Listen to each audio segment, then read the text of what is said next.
ਮੋਦੀ ਸਾਹਿਬ ਤੁਸੀਂ ਮੰਨ ਜੋ ਕਿਉਂ ਕਿਸਾਨਾਂ ਨੂੰ ਤੰਗ ਕਰ ਰਹੇ ਹੋ। ਮੋਦੀ ਸਾਹਿਬ ਕਿਸਾਨ ਉਹ ਹੈ ਜਿਹੜਾ ਸਾਡਾ ਢਿੱਡ ਭਰਦਾ ਹੈ ਤੇ ਕਿਸਾਨ ਨਾਲ ਇੰਨਾ ਜ਼ੁਲਮ ਨਹੀਂ ਕਰਨਾ ਚਾਹੀਦਾ। ਮੋਦੀ ਸਾਹਿਬ ਤੁਸੀਂ ਕਹਿੰਦੇ ਹੋ ਮੈਂ ਚਾਹ ਵੇਚੀ ਹੈ, ਪਰ ਕਿਸਾਨਾਂ ਦਾ ਦਰਦ ਨੂੰ ਦਰਦ ਸਮਝੋ ਕਿ ਇਹ ਜਿਹੜੇ ਕਾਲੇ ਕਾਨੂੰਨ ਨੇ ਇਹ ਤਿੰਨੋਂ ਹੀ ਰੱਦ ਕੀਤੇ ਜਾਣ।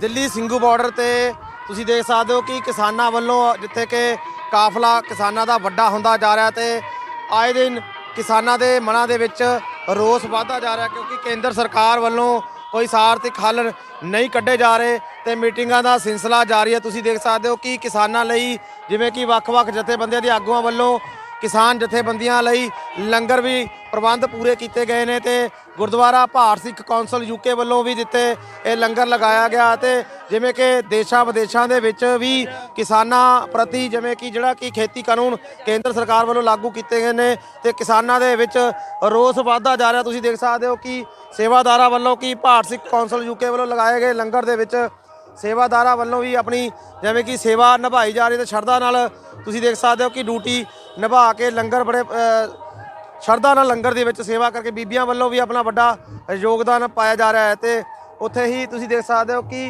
ਕਿਸਾਨਾਂ ਵੱਲੋਂ ਪੱਕੇ ਜਿਹੜੇ ਕਿਤੇ ਦਿੱਲੀ ਸਿੰਘੂ ਬਾਰਡਰ ਤੇ ਡੇਰੇ ਲਾ ਲਏ ਗਏ ਨੇ ਅਤੇ ਆਏ ਦਿਨ ਜਿਹੜੀ ਕਿ ਕਿਸਾਨਾਂ ਲਈ ਵੱਖ-ਵੱਖ ਜਥੇਬੰਦੀਆਂ ਵੱਲੋਂ ਲੰਗਰ ਲਗਾਏ ਜਾ ਰਹੇ ਨੇ। ਤੁਸੀਂ ਦੇਖ ਸਕਦੇ ਹੋ ਕਿ ਕਿਸਾਨ ਜਥੇਬੰਦੀਆਂ ਵੱਡੀ ਤਾਦਾਦ ਦੇ ਵਿੱਚ ਸਿੰਘੂ ਬਾਰਡਰ ਦੇ ਉੱਤੇ ਆਪਣੇ ਹੱਕੀ ਮੰਗਾਂ ਨੂੰ ਲੈ ਕੇ ਡਟੇ। ਇੱਥੇ ਅਸੀਂ ਗੱਲ ਕਰਾਂਗੇ ਜਿਵੇਂ ਕਿ ਜਿਹੜੇ ਲੰਗਰ ਦੇ ਇੱਥੇ ਇੰਚਾਰਜ ਨੇ ਭਾਰਤ ਸਿੱਖ ਕੌਂਸਲ ਯੂਕੇ ਵੱਲੋਂ ਲਗਾਏ ਗਏ ਲੰਗਰ ਦੇ ਉੱਥੇ ਗੱਲ ਕਰਦੇ ਉਹਨਾਂ ਦਾ ਕੀ ਕਹਿਣਾ ਕਿ ਜਿਵੇਂ ਕਿ ਉਹ ਕਦੋਂ ਤੋਂ ਇੱਥੇ ਆਏ ਹੋਏ ਨੇ ਤੇ ਜਿਵੇਂ ਕਿ ਉਹਨਾਂ ਦੇ ਮਨਾਂ ਦੇ ਵਿੱਚ ਵੀ ਰੋਸ ਵਧਦਾ ਹੀ ਜਾ ਰਿਹਾ। ਸਤਿ ਸ਼੍ਰੀ ਅਕਾਲ ਜੀ, ਵਾਹਿਗੁਰੂ ਜੀ ਕਾ ਖਾਲਸਾ ਵਾਹਿਗੁਰੂ ਜੀ ਕੀ ਫਤਿਹ।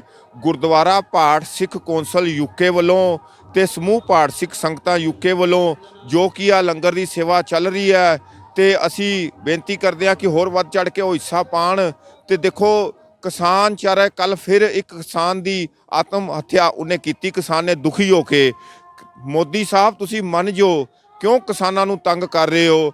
ਮੋਦੀ ਸਾਹਿਬ ਕਿਸਾਨ ਉਹ ਹੈ ਜਿਹੜਾ ਸਾਡਾ ਢਿੱਡ ਭਰਦਾ ਹੈ ਤੇ ਕਿਸਾਨ ਨਾਲ ਇੰਨਾ ਜ਼ੁਲਮ ਨਹੀਂ ਕਰਨਾ ਚਾਹੀਦਾ। ਮੋਦੀ ਸਾਹਿਬ ਤੁਸੀਂ ਕਹਿੰਦੇ ਹੋ ਮੈਂ ਚਾਹ ਵੇਚੀ ਹੈ, ਪਰ ਕਿਸਾਨਾਂ ਦਾ ਦਰਦ ਨੂੰ ਦਰਦ ਸਮਝੋ। ਅਸੀਂ ਤਾਂ ਇਹ ਬੇਨਤੀ ਕਰਦੇ ਹਾਂ ਕਿ ਇਹ ਜਿਹੜੇ ਕਾਲੇ ਕਾਨੂੰਨ ਨੇ ਇਹ ਤਿੰਨੋਂ ਹੀ ਰੱਦ ਕੀਤੇ ਜਾਣ।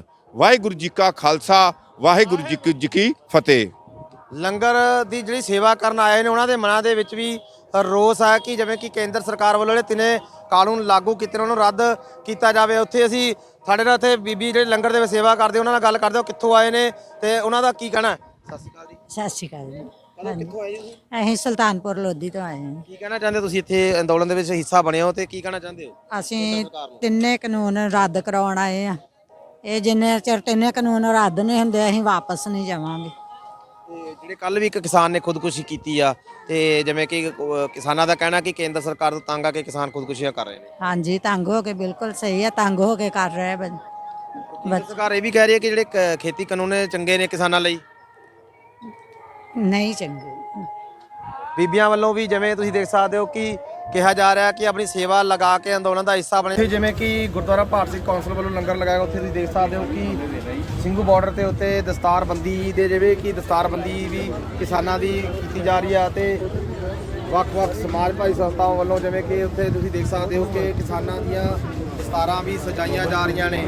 ਉਹ ਕਿਸੇ ਵੀ ਮੈਡੀਕਲ ਸਹੂਲਤ ਲਈ ਵੀ ਸਾਰੇ ਪੁਖਤਾ ਪ੍ਰਬੰਧ ਵੱਖ-ਵੱਖ ਸਮਾਜ ਭਲਾਈ ਸੰਸਥਾਵਾਂ ਵੱਲੋਂ ਕੀਤੇ ਗਏ ਨੇ ਤਾਂ ਜੋ ਕਿਸੇ ਕਿਸਮ ਦੀ ਕਿਸਾਨਾਂ ਨੂੰ ਕੋਈ ਸਮੱਸਿਆ ਨਾ ਆ ਸਕੇ। ਉੱਥੇ ਅਸੀਂ ਗੱਲ ਕਰਾਂਗੇ, ਸਾਡੇ ਨਾਲ ਮੌਜੂਦ ਨੇ ਜਿਵੇਂ ਕਿ ਪ੍ਰਚਾਰਕ ਨੇ, ਉਦੋਂ ਵੀ ਉਹਨਾਂ ਨਾਲ ਗੱਲ ਕਰਦੇ ਉਹਨਾਂ ਦਾ ਕੀ ਕਹਿਣਾ ਹੈ। ਸਤਿ ਸ਼੍ਰੀ ਅਕਾਲ ਜੀ। ਕਿੰਨੀ ਦੇਰ ਤੋਂ ਤੁਸੀਂ ਇੱਥੇ ਆ ਰਹੇ ਹੋ?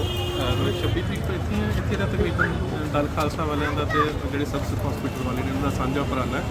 ਉਹਦੇ ਕਰਕੇ ਤਕਰੀਬਨ ਰੋਜ਼ ਹਾਂਜੀ, ਕੀ ਕੱਲ ਕਿਸਾਨ ਜਿਵੇਂ ਕਿ ਕੱਲ੍ਹ ਵੀ ਕਿਸੇ ਕਿਸਾਨ ਨੇ ਅੰਦੋਲਨ ਦੇ ਕਰ ਲਈ ਜਿਵੇਂ ਕਿ ਜ਼ਿਲ੍ਹਾ ਫਤਿਹਗੜ੍ਹ ਸਾਹਿਬ ਦਾ ਪਿੰਡ ਸਰਾਏ ਦਾ ਉਹ ਵੀਰ ਜੀ ਮੇਰੇ ਖਿਆਲ ਦੇ ਨਾਲ ਕਿਸੇ ਵੀ ਵਿਚਾਰਧਾਰਾ ਦੇ ਵਿੱਚ ਜਦੋਂ ਅਸੀਂ ਸਟਰਗਲ ਫੀਲਡ ਦੇ ਵਿੱਚ ਹੁੰਦੇ ਹਾਂ, ਜਦੋਂ ਜਿਹੜੀ ਸਾਡੀ ਸਪਿਰਿਟ ਹੈ ਨਾ, ਜਿਹੜੀ ਸਾਡੀ ਰੂਹ ਆ ਉਹ ਸੰਘਰਸ਼ਵਾਦੀ ਹੁੰਦੀ ਆ, ਤਾਂ ਮੈਂ ਨਹੀਂ ਸੋਚਦਾ ਕਿ ਇਸ ਤਰ੍ਹਾਂ ਖੁਦਕੁਸ਼ੀਆਂ ਕਰਨੀਆਂ ਜਿਹੜੀਆਂ ਨੇ ਉਹ ਜਾਇਜ਼ ਨੇ।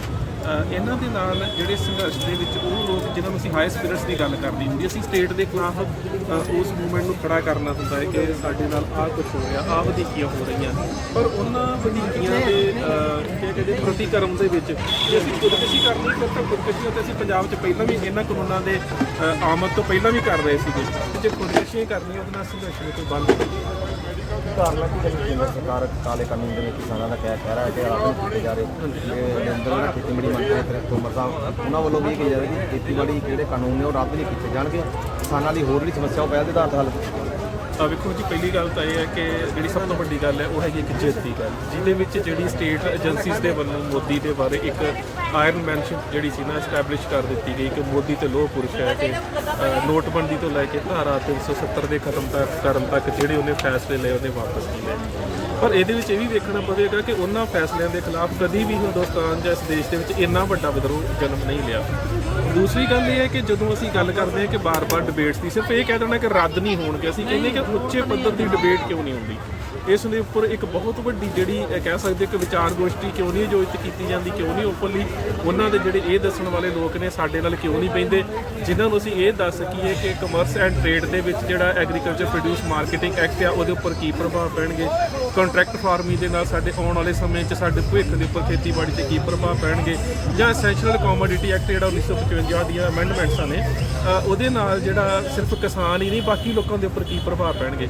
ਜਿੰਨਾ ਚਿਰ ਤੱਕ ਉਹ ਇਸ ਡਿਬੇਟ ਤੋਂ ਭੱਜਦੇ ਨੇ ਤੇ ਇਹ ਕਹੀ ਜਾਂਦੇ ਨੇ ਕਿ ਨਹੀਂ ਜੀ ਇਹ ਕਾਨੂੰਨ ਰਿਪੀਲ ਨਹੀਂ ਹੋਣਗੇ ਬਲਕਿ ਇਹਨਾਂ 'ਚ ਅਮੈਂਡਮੈਂਟਸ ਹੋ ਸਕਦੀਆਂ ਨੇ, ਇਹਦਾ ਮਤਲਬ ਇੱਕ ਜਿੱਦ ਹੈ, ਇਹਦੇ ਵਿੱਚ ਡਿਬੇਟ ਵਾਲੀ ਕੋਈ ਗੱਲ ਨਹੀਂ ਹੈਗੀ। ਤਾਂ ਹੀ ਬਾਰ-ਬਾਰ ਕਿਸਾਨ ਜਥੇਬੰਦੀਆਂ ਜਾਂ ਕਿਸਾਨ ਆਗੂ ਤਾਂ ਅਜੇ ਤੱਕ ਉਹਨਾਂ ਦੀ ਹਰ ਮੁਲਾਕਾਤ ਜਿਹੜੀ ਦਾ ਵੀ ਉਹਨਾਂ ਦੇ ਵੱਲੋਂ ਇਨਵੀਟੇਸ਼ਨ ਆਇਆ ਉਹਦੇ 'ਚ ਜਾਂਦੇ ਰਹੇ ਨੇ, ਬਾਰ-ਬਾਰ ਉਹ ਭੱਜੇ ਨੇ, ਇਸ ਕਰਕੇ ਕਿਤੇ ਨਾ ਕਿਤੇ ਉਹਨਾਂ ਦੀ ਕਿਉਂ ਲੰਕਾਇਆ ਜਾ ਰਿਹਾ, ਕਾਰਨ ਕੀ ਹੈ? ਕਿਤੇ ਨਾ ਕਿਤੇ ਸਾਜ਼ਿਸ਼ ਨਹੀਂ, ਕਿ ਸਰਕਾਰ ਨੇ ਕਾਰਜ ਕਰਦੀ ਕਿ ਸਾਜ਼ਿਸ਼ ਕੇਂਦਰ ਸਰਕਾਰ ਦੀ ਸਾਜ਼ਿਸ਼ ਨਹੀਂ ਕੀਤੀ ਜਾਂ ਕਿਤੇ ਵਿਭਾਗ ਅੰਦੋਲਨ ਚੱਲ ਰਿਹਾ। ਦੇਖੋ ਇਹ ਤਾਂ ਹਮੇਸ਼ਾ ਹੀ ਸਟੇਟ ਦੇ ਵੱਲੋਂ ਹੁੰਦਾ ਹੈ ਕਿ ਜਦੋਂ ਸਟਰਗਲ ਇਸ ਲੈਵਲ ਦੇ ਉੱਪਰ ਐਜੀਟੇਸ਼ਨ ਜਿਹੜੀਆਂ ਆ ਜਾਂਦੀਆਂ ਨੇ ਤਾਂ ਉਹਦੇ ਵਿੱਚ ਸਟੇਟ ਦੇ ਵੱਲੋਂ ਲਮਕਾਇਆ ਇਸ ਕਰਕੇ ਜਾਂਦਾ ਹੈ ਕਿ ਜਦੋਂ ਇੱਕ ਆਗੂ ਨਹੀਂ ਹੁੰਦਾ ਤੇ ਬਹੁਤ ਜ਼ਿਆਦਾ ਆਗੂ ਹੁੰਦੇ ਨੇ ਤਾਂ ਪਹਿਲੀ ਗੱਲ ਹੁੰਦੀ ਹੈ ਕਿ ਆਗੂਆਂ ਦੇ ਵਿੱਚ ਡਿਫਰੈਂਸ ਕਿਵੇਂ ਕ੍ਰੀਏਟ ਕਰਨੇ ਨੇ, ਸਟੇਟ ਏਜੰਸੀ ਦਾ ਪਹਿਲਾ ਕੰਮ ਹੁੰਦਾ।